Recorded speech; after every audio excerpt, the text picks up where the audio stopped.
here we are, and we're going to make our flower applique.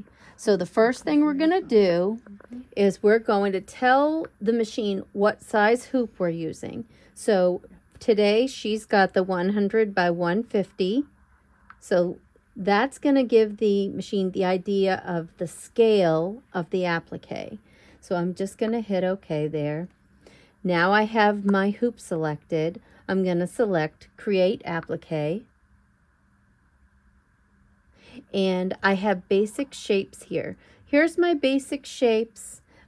We have another category called dingbats because evidently someone in Sweden thinks he's funny.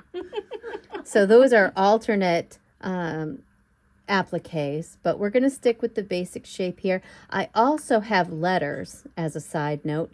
I can choose a letter and it creates an applique that way. Very cool tool. So let's go back to our basic shape. And we're going to select a flower. So now within, I'm going to also select the stitch that I'm going to use for my decorative stitch. So we're going to use this cute little feathery stitch because it's going to be very forgiving when it's time to trim our applique. I'm going to close this. And there's my cute little flower. It is in perspective for the size of the hoop. So when I look at it, I get an idea of how big it's going to be in my hoop. But we can actually do better than that because we have projection. So now I'm going to say, okay, I'm satisfied with my flower. Here I am back in my edit screen with my flower in my hoop. I'm going to come to my projection and I'm going to turn on projection. So the machine tells me, all right, you've said this is the hoop you're using. Make sure that the hoop is attached properly and the attached hoop is the same as the selected hoop on the screen. I'm going to say okay. And now I'm going to attach the hoop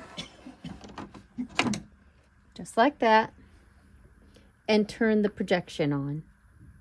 So now my window pops up, and right here on the screen, Catherine, on the screen, I have a little pop-up that says Move Hoop. So when I look here, I can only see a tiny portion of my flower. The reason that is the design is in the middle of my hoop, but the only picture that the machine is able to give me fits in that 2.5 by 4 inch space. So if I want to see the picture better, I have to move the hoop. I'm not moving the design. The design is going to stay in position, but I am choosing to move the view of my design. So if I take and use my move hoop and I move the hoop over, you can watch the window and see that the hoop moved. And then I can change, oh no, I want to bring the hoop down so I can see my flower. Okay, so I have not moved the embroidery. You know, most of the time we're moving the embroidery in the hoop area to accommodate and put it where we want. In this case, we're looking at the flower. We know where it's going to be, what it's going to look like, its size, and everything. Now, Diane is going to bring in her fabric, and she's going to position her fabric so that the flower is placed where she wants it to be.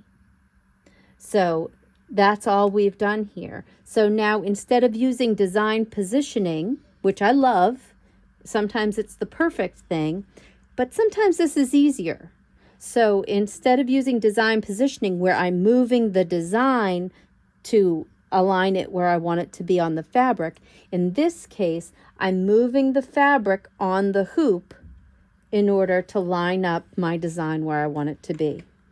Does anybody have any questions? That explains it. Woohoo! All right.